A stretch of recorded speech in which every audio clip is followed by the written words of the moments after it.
So let's turn our attention now to futures in focus and take you to the CME. Oil is falling on reporting that US crude inventories increased last week and American refiners can't ship crude out of Venezuela with the new US sanctions. This is the dirtier end of the crude market that they built those refineries for. Scott Shellady of TJM Investments joins us now from the CME. Scott, look, I'm curious as to the take on positioning right now. The short positioning in Brent crude has collapsed over the last few weeks. Where do you see the market positioned at the moment?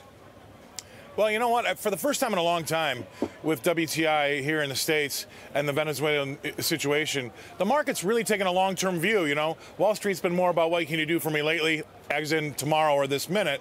But the market's kind of taking a step back and believes that if we do see some positive signs of the new regime coming through in Venezuela, they might actually go back to the way, quote unquote, things used to be.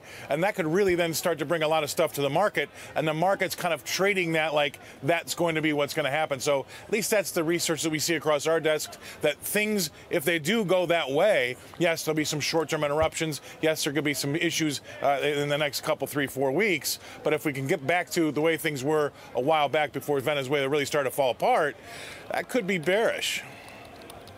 If you're of a technical persuasion, I hear that the WTI chart is worth paying attention to for two reasons. One of which there's a sort of inverse head and shoulders formation beginning to be talked about, and also a Fibonacci level. Again, are investors paying attention to those? I really don't think the at-home players do, right? The people at home, but there are some obviously big traders that don't care what the chart says. They just care what the shape says.